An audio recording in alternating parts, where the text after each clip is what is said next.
অগণিত শুকর যিনি আমাদেরকে তার ইবাদতের জন্য, তার দাসত্বের জন্য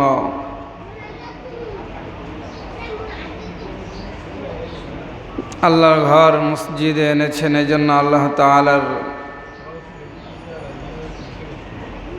দরবারে কালিমাতুশ শুকর পাঠ করি, হৃদয় থেকে বলি আলহামদুলিল্লাহ।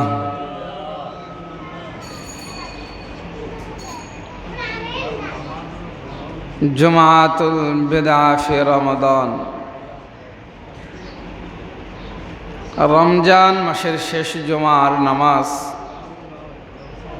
আল্লাহ তাআলা শেষ জুমার নামাজ আদায় করবার জন্য মসজিদে এনেছেন। অনেকেই দু একদিন আগে ধারণাই করে নিয়েছিলাম যে হয়তোবা বৃহস্পতিবারই শেষ হবে, শুক্রবার ঈদ। কিন্তু সবার ধারণার ঊর্ধ্বে উঠে আল্লাহ তাআলা আমাদেরকে আরও একটা রমজানের জুমা দান করলেন। এটা আমাদের জন্য অনেক বড় পাওয়ার। রমজানের একটা জুমা পাওয়া মানে অনেক অনেক কিছু।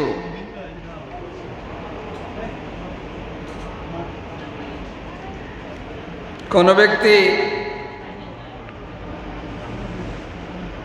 সে 1-150 মানুষকে এক মাসের জন্য ভাড়া করলো যে এক মাস তোমাকে কাজ কর, এক মাস তোমাদের থেকে আমি কাজ নেব, প্রতিদান এত দিব, এক মাসে এত টাকা দিব। তো মাস যদি হয় 28-এ তাহলে মালিকের সে একটু চিন্তিত থাকে, আর মাস যদি হয় 31-এ তো সে চিন্তা করে যে 3 দিন আমি এই 1-150 লোক দিয়ে অনেক বেশি কাজ করাইতে পারলাম, অনেক লাভবান হতে পারলাম। তো রমজানের মধ্যেও একটা দিন আমরা বেশি পাইলাম, একটা জুমা আমরা বেশি পাইলাম। এটা আমাদের জন্য অনেক পাওয়ার, অনেক লাভের, অনেক নেকি আমরা এই একদিনে চাইলে অর্জন করতে পারি। ফিকিরে যে থাকে এটা তার জন্য সহজ সম্ভব। যার মধ্যে ফিকির আছে, আখিরাতের ভাবনা আছে,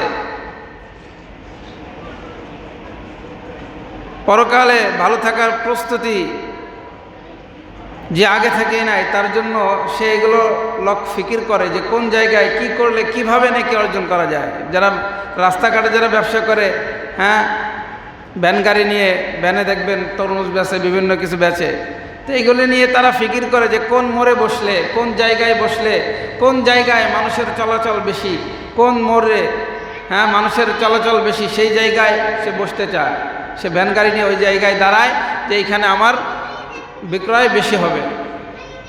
তা আখিরাতের ভাবনা যাদের, এরাও ফিকির করে, হ্যাঁ, এদের ফিকির এটাই যে ইতিকাফে বসলে আমাদের নেকি বেশি হবে। তো এই ভাবনায় থাকে, এই জন্য তারা ইতিকাফে বসে, এই জন্য তারা হ্যাঁ অতিরিক্ত বেশি ইবাদত করে, আখিরাতের ভাবনায় থাকা। আল্লাহু আকবার। যে ইতিকাফে বসলো সে সুনিশ্চিত লাইলাতুল কদর পেয়ে গেল। তরমুজ নিয়ে ভ্যান গাড়িতে সে যেরকম ফিকির করে যে রাস্তায় মানুষজন বেশি চলাচল করে ওইখানে আমার বেচা কেনা বেশি, তা আল্লাহর বান্দারাও ফিকির করে ইতিকাফে বসলে ফেরেশতাদের চলাচল বেশি। ইতিকাফে বসলে লাইলাতুল কদর এমন একটা রাত, হাদিসের মধ্যে আসছে ইন্নাল মালাইকাতা তিলকাল লাইলাতা ফিল আরদি আকসারু মিন আদাদি হাসা। আল্লাহ রাসূল সাল্লাল্লাহু আলাইহি সাল্লাম বলতেছেন যে গোটা পৃথিবীতে যত ধূলিকণা আছে, যত বালুকণা আছে, এই বালুকণার পরিমাণ, একটা ট্রাকে কত বালুকণা থাকে, খেলাঘাট থেকে যে ট্রাক ভরে ভরে বালু নিয়ে যায়, কত বালুকণা থাকে এটা হিসাব করা সম্ভব না।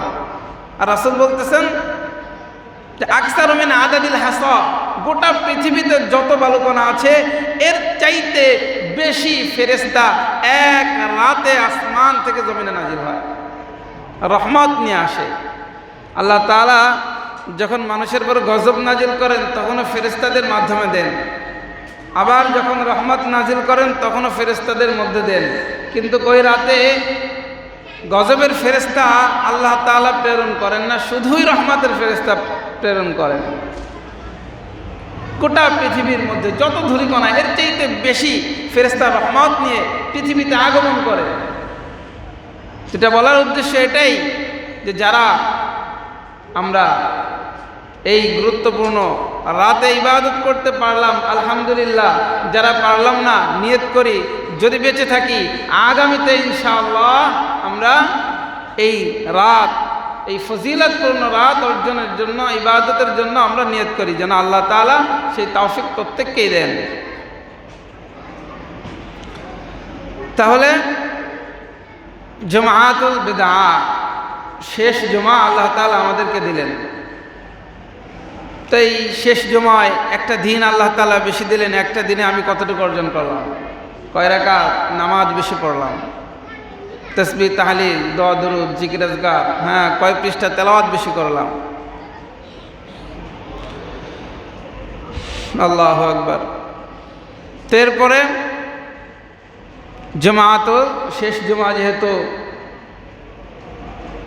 আল্লাহ পাক চেয়েছেন বিদায়, 30টা রোজা আল্লাহ পাক রব্বুল আলামিন আমাদেরকে রাখবার তৌফিক দিয়েছেন।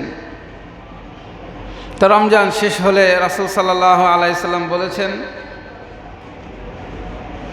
যে শাওয়াল মাসের চাঁদ দেখেই তোমরা কি করবা? রোজা শেষ করবা, ঈদ করতে রাসূল বলেছেন। চাঁদ দেখেই রোজা শুরু করার জন্য বলেছেন, আবার চাঁদ দেখেই ঈদ করার জন্য বলেছেন। যদি 29 দিন যদি চাঁদ দেখা না যায় তাহলে 30টা রোজা পূর্ণ করতে। তাহলে আমাদের এই ইবাদতের সম্পর্ক তো কিসের সাথে? চাঁদের সাথে। ঈদের সম্পর্ক, রোজার সম্পর্ক চাঁদের সাথে, অন্য কোনো দেশের সাথে না। অনেকেই চাঁদপুরে প্রায় 50টা গ্রামে তারা সৌদি আরবের সঙ্গে মিল রেখে ঈদ পালন করে।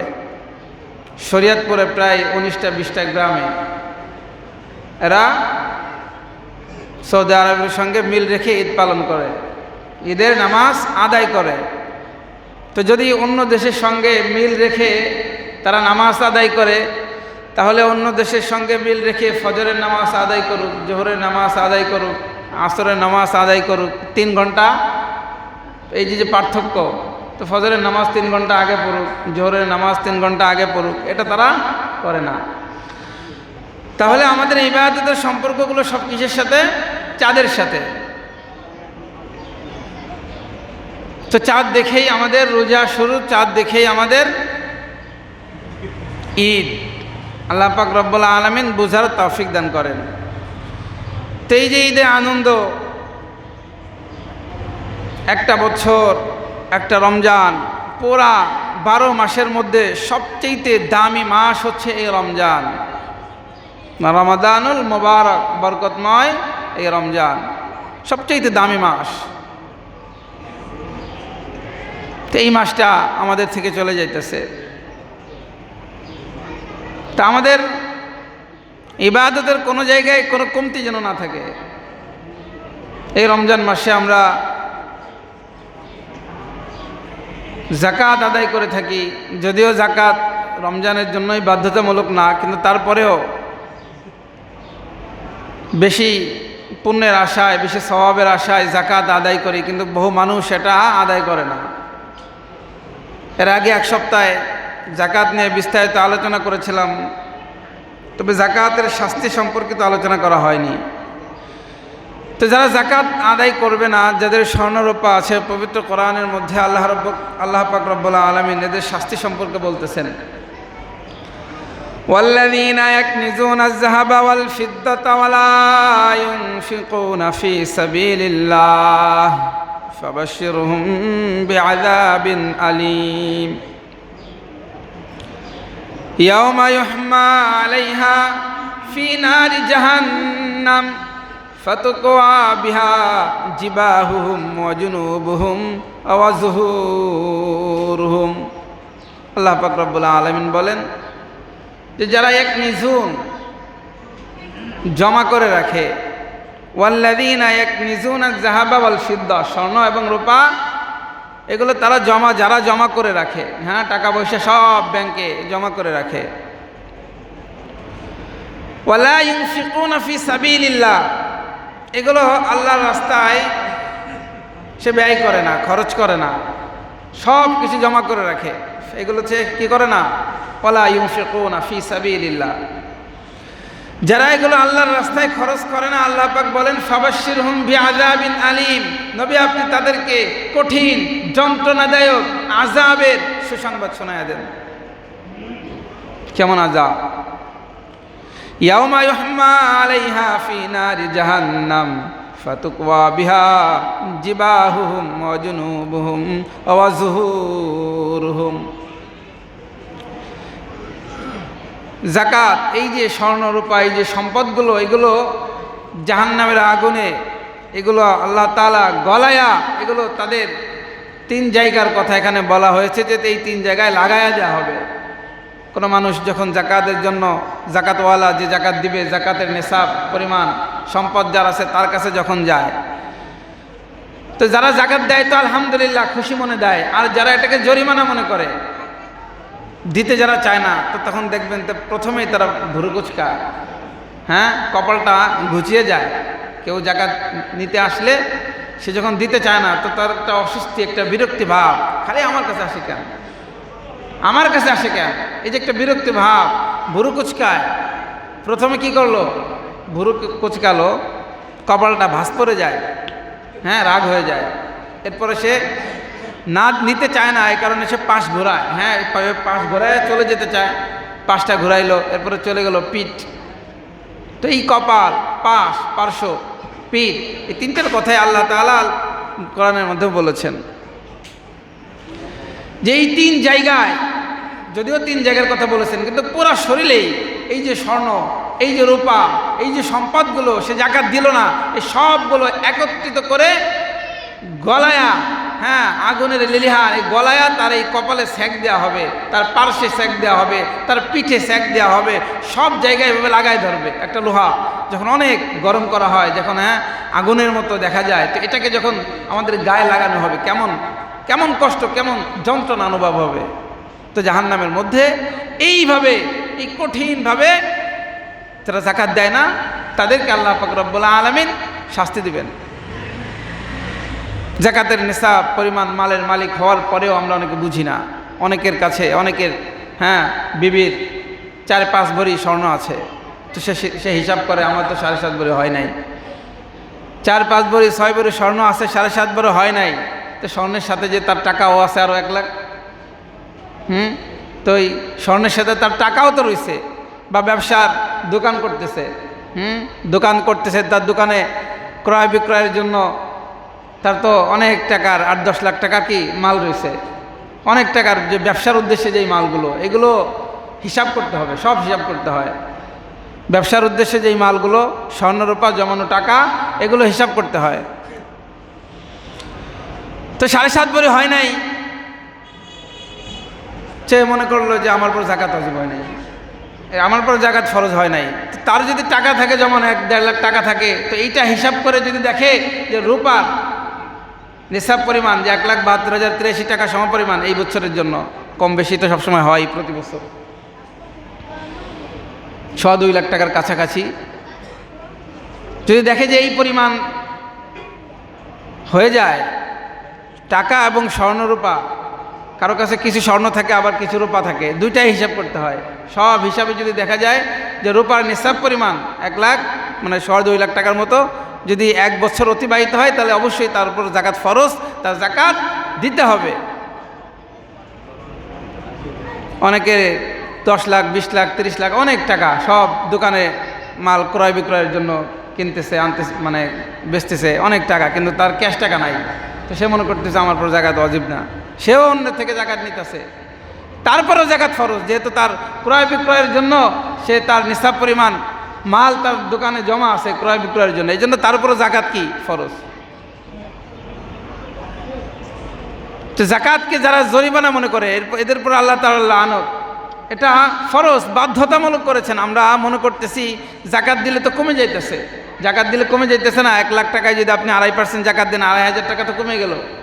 তা আমরা বাহ্যিকভাবে দেখতেছি কমে গেল, কিন্তু আল্লাহ তাআলা বলেন না, তোমার সম্পদ কমে নাই। এটাই, এই যে সম্পদটা বাহ্যিকভাবে আমরা দেখতেছি কমতেছে, ওই যে 2.5% কমে গেল, প্রকৃতপক্ষে ওই 2.5%ই রাসূল বলতেছেন এটা তোমার নিজের, বাকি যেই টাকাটা আছে এটা তোমার নিজের না। কারণ মানুষের সম্পদ 3 প্রকার, যেটা সে খায়, আর যেটা সে পরে পরিধান করে, আর একটা সে যেটা সে আল্লাহর রাস্তায় দান করে। এই 3টা সম্পদের মধ্যে 2টা দুনিয়াতেই শেষ, একটা চিরকালের জন্য, তার মৃত্যুর পরে তার জন্য এটা রিজার্ভ থেকে যায়, ব্যাংকে জমা হয়ে যায়, আল্লাহর ব্যাংকে এটা জমা হয়ে যায়। আপনার যত টাকা থাকুক না কেন, দোকানে লক্ষ লক্ষ টাকার মাল, মরার পরে একটাও তো আপনার কাজে আসতেছে না। হ্যাঁ, তখন আপনার সম্পদ ওইটাই থাকবে যেটা আপনি যাকাত দিয়েছিলেন, যেটা আপনি আল্লাহ রাস্তায় ব্যয় করেছিলেন, ওই টাকাটাই শুধুই আপনার, আর বাকি 1 টাকাও আপনার না। এখন আপনি চিন্তা করেন আপনার আখিরাতের ব্যাংকে কয় টাকা জমা হয়েছে। ব্যাংকে যদি আমাদের 50 লাখ 60 লাখ টাকা থাকে, আমরা খুব নিশ্চিন্তে থাকি, বড় বিপদ আসলেও তো, বাংলাদেশের যুদ্ধ শুরু হয়ে গেলেও, তেলের দাম বাড়লেও অত চিন্তা নাই যে ব্যাংকে তো টাকা আছে। এই যে একটা চিন্তা মুক্ত থাকা, ব্যাংকে টাকা থাকলে আমি চিন্তা মুক্ত থাকি, আখিরাতের ব্যাংকে টাকা থাকলে মৃত্যুর পরে আমরাও কি অনেকটা চিন্তা মুক্ত থাকতে পারবো। এই জন্য আমাদের আখিরাতের ব্যাংকে কত টাকা হলো এরও একটা হিসাব করা, শুধু দুনিয়ার হিসাব না। আখিরাতের ভাবনা আর কখন, হঠাৎ তো মৃত্যু হয়ে যাবে। এই জন্য যে আমার আখিরাতের ব্যাংকে কি জমা হইল, যেটা ব্যয় করবে এটাই শুধু আমার সম্পদ, রাসূল বলতেছেন। আর বাকিগুলা রাসূলের হাদিস তো একদম সূর্যের আলোর ন্যায় সুস্পষ্ট। আমরা আমাদের চোখের দেখা বিষয়গুলো যদি অবিশ্বাস করি, রাসূলের একটা কথাও অবিশ্বাসযোগ্য না, সব কথা দিবালোকের নয়, সুস্পষ্ট। সেই রাসূল বলতেছেন যে এই সব সম্পদ তোমাদের না, যেটা ব্যয় করবে এটাই শুধুই তোমার। তো আল্লাহ পাক রব্বুল আলামিন আমাদেরকে প্রত্যেককেই, যারা যাকাতের নিসাব পরিমাণ মালের মালিক, সবাইকে আল্লাহ তাআলা যাকাত দেওয়ার তৌফিক দান করেন। তো আমরা যাকাতটা দিয়ে দিব। যখন আমার শুধু রমজানের হিসাব করলে তো চলবে না, আমার কাছে এখন 2.5 লাখ টাকা আছে, এখন থেকে বা জানুয়ারি ফেব্রুয়ারি মার্চ এপ্রিল যেই মাস থেকে আমার 2.5 লাখ টাকা জমা হলো, তারপর থেকে নিয়ে 1 বছর অতিবাহিত যখন হবে তখন আমার পর যাকাত ফরজ হয়ে গেছে। আমরা তো শুধু রমজান মনে করি। এ হলো গেল। এরপর ফিতরা, সাদাকাতুল ফিতর, যেটা ফিতরা আমরা বলি, এটা কেন, কি জন্য দিবেন? রমজান মাস, এই রমজানে আল্লাহ পাক রব্বুল আলামিন রোজা আমাদের পর ফরজ করেছেন। রমজান রেখেছি, রমজান রাখার এই রোজার মাঝেও কি আমরা গুনাহ করি নাই? এই রমজানের মধ্যেও কি আমরা মিথ্যা বলি নাই? এই রমজান রোজা রেখেও কি আমরা অপরাধ করি নাই? তো রোজা রাখছি, এত বড় একটা ইবাদত, এই রোজার মাঝেও তো আমাদের অনেক গুনাহ হয়ে গেছে। তো আমাদের এই রোজাটাকে ধরেন অনেকটা ফিল্টার করার জন্য, পানি ফিল্টার করি না আমরা, তো এই রোজাটাকে সাদাকাতুল ফিতর এক হিসেবে ফিল্টার করে আল্লাহ তাআলার কাছে উপস্থাপন করা হয়। ভুল ত্রুটি হয়ে গেলে অনেক সময় ভুল ত্রুটি হয়ে যায়, তো এই সব ভুলগুলো কি করতেছে আল্লাহ তাআলা মাফ করে দিবেন সাদাকাতুল ফিতরের মাধ্যমে। এটাও যাকাতুল বাদান এক হিসেবে কি, এটাও যাকাত তো 3 প্রকার, যাকাতুন নফস, যাকাতুল বাদান, যাকাতুল আমওয়াল। সম্পদের যাকাত একটা, আর একটা শরীরের যাকাত, এই যেটাকে আমরা সাদাকাতুল ফিতর বলি। এটা দিলে আল্লাহ তাআলা মানে শরীরের রোগ ব্যাধি বিপদ আপদ থেকে হেফাজত করেন, এবং এই রোজাকে আল্লাহ তাআলার কাছে ওই মনে করেন ফিল্টারের মতো পেশ করা হয়। আর একটা হচ্ছে নফসের যাকাত, কোনো অপরাধ, কোনো ভুল ত্রুটি, কোনো গুনাহ, ফাহশা মুনকার কোনো কিছু না করা, নফসকে পবিত্র রাখা। তো এই 3 প্রকার হচ্ছে যাকাত। তো আল্লাহ পাক রব্বুল আলামিন আমাদেরকে সাদাকাতুল ফিতর সবাইকে আদায় করার তৌফিক দান করেন। একেবারে দরিদ্র যেই ব্যক্তি, একেবারে চলতে পারে না, অর্থ নাই, শুধু তার জন্য বাদ, তার জন্য মাফ, এছাড়া বাকি সবার এটা আদায় করতে হবে। আল্লাহ পাক রব্বুল আলামিন বুঝার তৌফিক দান করেন। এরপরে রমজান মাস অনেকেই বিভিন্ন কারণে আমরা রোজা রাখতে পারি না, অনেক শ্রেণীর মানুষ রোজা রাখতে পারে না। তো শরীয়তে সুনির্দিষ্ট কিছু শ্রেণীর মানুষ যাদের জন্য রোজা ছাড় আছে, সে রোজা না রাখলেও তার কি গুনাহ হচ্ছে না। আবার যারা রোজা রাখে নাই তাদের শাস্তি দুটেই। এখন এটা যদি আমরা বিস্তারিতভাবে বলি, যে প্রথমত 3 শ্রেণীর মানুষ যাদের পরে রোজা এটা কি ফরজ না। রফি আল কালাম আন সালাসা, 3 শ্রেণীর মানুষ, 3 শ্রেণীর ব্যক্তি, এদের জন্য আল্লাহ তাআলা শরীয়তের কলম উঠাইছেন, এদের পর শরীয়তের কোনো বিধি আরোপ করে নেই। 1 নম্বর সাবি, শিশুদের রফি আল কালাম, শিশুদের জন্য কি আল্লাহ তাআলা শরীয়তের কলম উঠায় রাখছেন, কিছুই তার জন্য বাধ্যতামূলক না, শরীয়তের কোনো বিধি আরোপ করা হয় নাই। এরপরে মাজনুনদের জন্য, পাগল, এদের জন্য কি শরীয়তের কোনো বিধি আরোপ করা হয় নাই। এরপরে নায়েম, ঘুমন্ত ব্যক্তি। তো এই গেল এই 3 শ্রেণীর ব্যক্তির জন্য রোজা ফরজ না, বাধ্যতামূলক না। এরপরে অনেক অসুস্থ ব্যক্তি, অনেক অসুস্থ, দুর্বল, প্রচণ্ড অসুস্থ, যাদের জন্য রোজা রাখা ফরজ না, তাদের কথাগুলো আলোচনা করতেছি। তো এই যে অনেক বয়োবৃদ্ধ, তার অবস্থাটা এমন যে আর সুস্থ হওয়ার কোনো সম্ভাবনা নাই, এমন অসুস্থ যে আর সুস্থ হওয়ার কোনো সম্ভাবনা নাই। আমরা অনেক সময় বুঝি না যে বয়স মানে বার্ধক্যজনিত কারণে সে মৃত্যু শয্যায়, তার সুস্থ হওয়ার কোনো সম্ভাবনা নাই, ডাক্তার বলে দিল।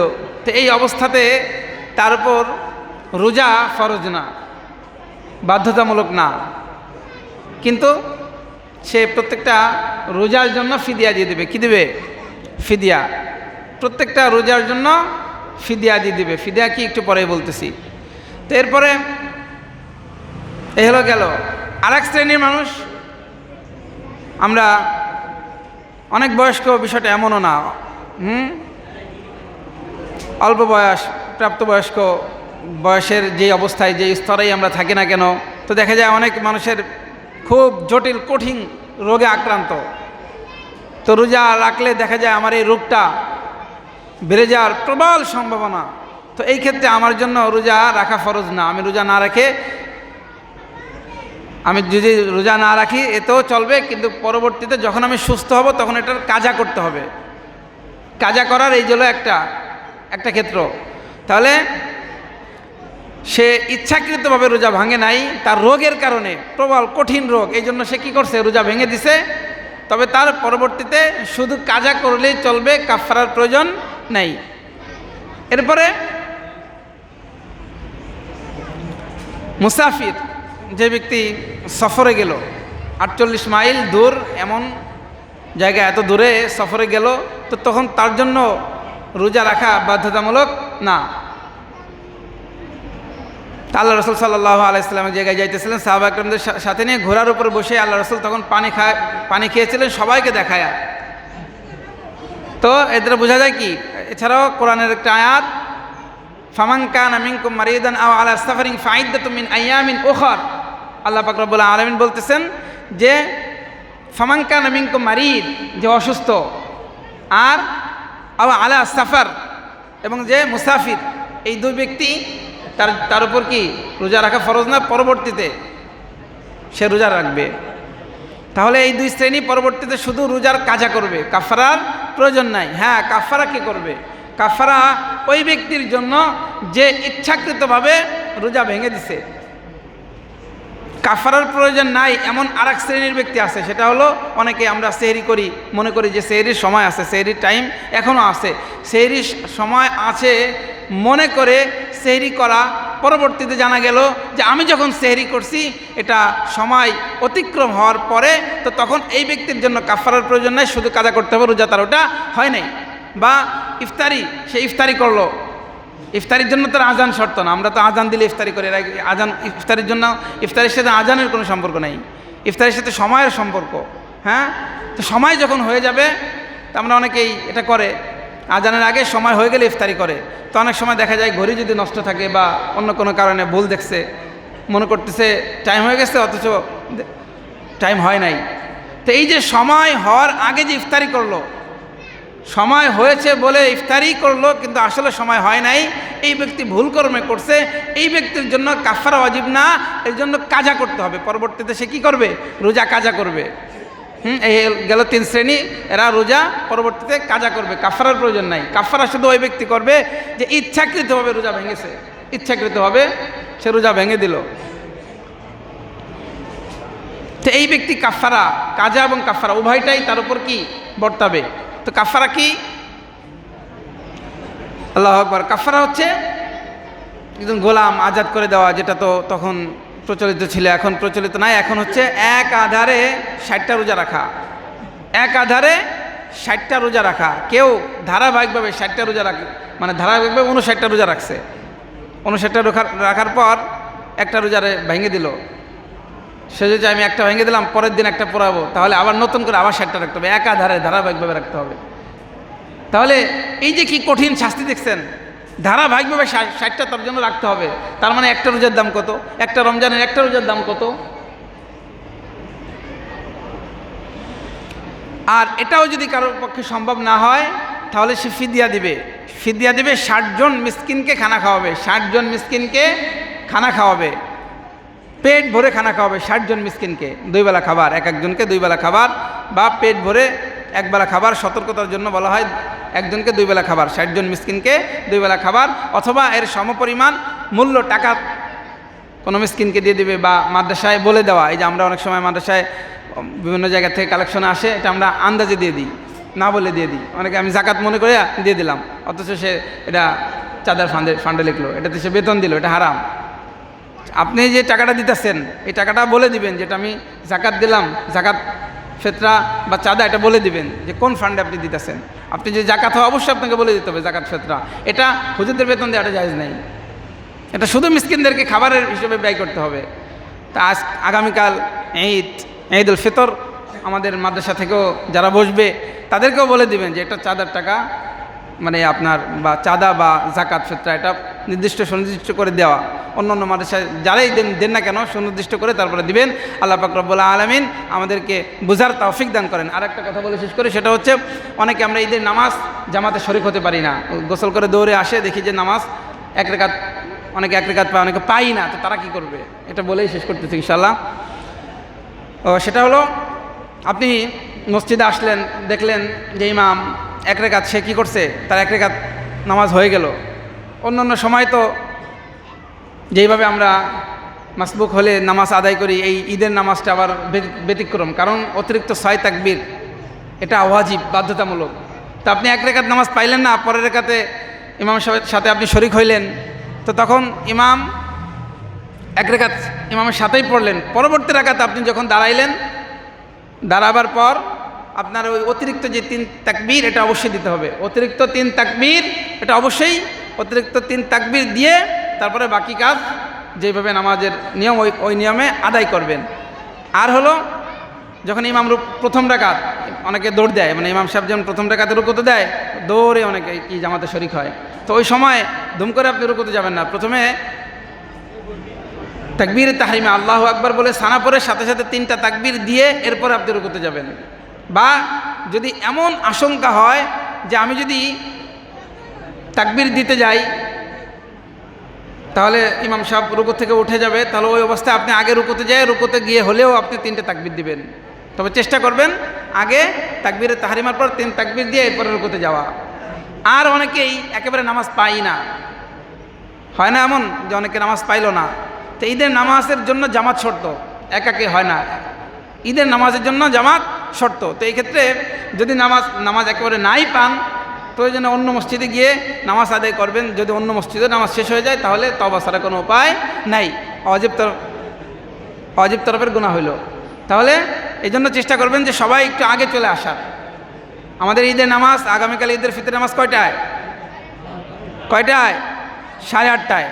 তো এখন কেউ যদি চিন্তা করে 8:30 আমি 5-10 মিনিট আগে যাবো, তাহলে অনেক সে তার দেরি হয়ে যেতে পারে। এই জন্য সবাই চেষ্টা করবেন যে 8টার ভিতরেই চলে আসার। কিছু কথা শুনবো ইনশাআল্লাহ। তো 8টার ভিতরেই আমরা কি চলে আসার জন্য চেষ্টা করব। 8:30 আমাদের ঈদ উল ফিতরের জামাত হবে। এবং আরেকটা কথা হচ্ছে, এই ঈদের যে গুরুত্বপূর্ণ যে সুন্নাতগুলো, এগুলো যেন আমাদের ছুটে না যায়, ইশারের পর থেকে। আল্লাহ রাসূল সাল্লাল্লাহু আলাইহি ওয়াসাল্লাম এই ঈদ উল ফিতরের যে গুরুত্বপূর্ণ একটা সুন্নাত, কেউ মুস্তাহাব বলেছেন, তো ইশারের নামাজের পর থেকে তাকবীর পাঠ করতেন, আল্লাহু আকবার, আল্লাহু আকবার, লা ইলাহা ইল্লাল্লাহ, আল্লাহু আকবার, আল্লাহু আকবার, ওয়ালিল্লাহিল হামদ। নামাজে আসার আগ পর্যন্ত এই তাকবীরটা ঈদ উল ফিতরের জন্য মনে মনে পড়বেন, ঈদ উল আজহায় উচ্চস্বরে পড়বেন। তো এই ঈদ উল ফিতরে মনে মনে এটা কি পাঠ করবেন। ইশারের পর থেকে আপনারা যে মাঝে মাঝে পড়বেন আর কি, কিছুক্ষণ পর পর যখনই স্মরণ হবে পড়বেন। ঈদের নামাজের আসার আগে অবশ্যই এটা পড়তে পড়তে ঈদগাহে আসবেন, জামাতে শরীক হবেন, পড়তে পড়তে আসবেন। আল্লাহ পাক বুঝার তৌফিক দান করেন। আর যে অন্যান্য সুন্নাতগুলো রয়েছে, আরেকটা বিশেষ যে হাদিস খুতবার মধ্যে পাঠ করেছি, মান সাল্লা সালাতুল ফজরি ফাহুয়া ফি জিম্মাতিল্লাহ। এক শ্রেণীর মানুষ আছে দেখবেন, এরা সারা রমজান রোজা রাখছে, তারাবি পড়ছে, ঈদের নামাজ পড়া পর্যন্ত ঠিক ছিল, এরপর শুরু হয়ে যায় তার গুনাহ, এরপর শুরু হয়ে যায় তার অশ্লীলতা। হ্যাঁ, কত ধরনের গুনাহ। ট্রাকের উপরে সে বাদ্যযন্ত্র বাজাইতে থাকে, বা ঈদের নামাজের পরে নিজের স্ত্রীকে নিয়ে সে হিস্টোরি ছাড়ে ফেসবুকে। এই যে আরও যত গুনাহ হোক না কেন, এই যে সে গুনাহের দিকে চলে গেল, এক শ্রেণী মানুষ এই গুনাহের দিকে যাবে না, সে আল্লাহর জিম্মায়, মান সাল্লা সালাতুল ফজরি ফাহুয়া ফি জিম্মাতিল্লাহ, যে ফজরের নামাজ আদায় করে সে আল্লাহর জিম্মায় থাকে। আর যে ফজরের নামাজ আদায় করতে পারলো না, শয়তানের জিম্মায় চলে যায়, শয়তান তাদেরকে গুনাহ করায়। কারণ শয়তান যে সারা পেয়ে গেল, ইদা দাখালা শাহরুর রমাদান ফতিহাত আবওয়াবুস সামা ওয়া গুল্লিকাত আবওয়াবুজ জাহান্নাম ওয়া সুলসিলা শায়াতিন। শয়তান, অবাধ্য শয়তানকে শিকলবন্দি করা হয়, ঈদের নামাজের পর ছেড়ে দেওয়া হয়। তাহলে এই যে এই শয়তানগুলো সারা পায়া বহুত রকম গুনাহ মানুষকে করায়। তো আল্লাহর জিম্মায় থাকার জন্য ইনশাআল্লাহ আগামীকাল সকালে সবাই আমরা ফজরের নামাজ পড়ব। যেই ব্যক্তি ফজরের নামাজ পড়বে ফাহুয়া ফি জিম্মাতিল্লাহ, সে আল্লাহর জিম্মায় থাকবে, আল্লাহর রহমতের চাদরে ঢাকা থাকবে। তো আল্লাহ পাক রব্বুল আলামিন আমাদেরকে বুঝার তৌফিক দান করেন, এবং অন্যান্য যে সুন্নাতগুলো খুব ভোরে ওঠা, ফজরের সময় আমরা একটু আগে ওঠার চেষ্টা করব, সবাই জামাতে শরীক হব। এরপরে হ্যাঁ, উত্তম পোশাক পরিধান করব।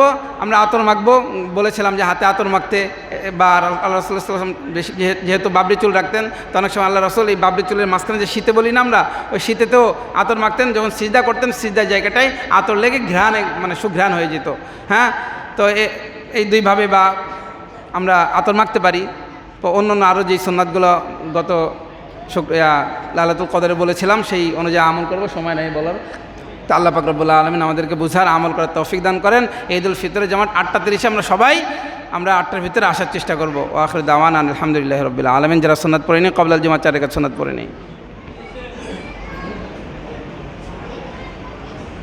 বাইকটা বন্ধ করে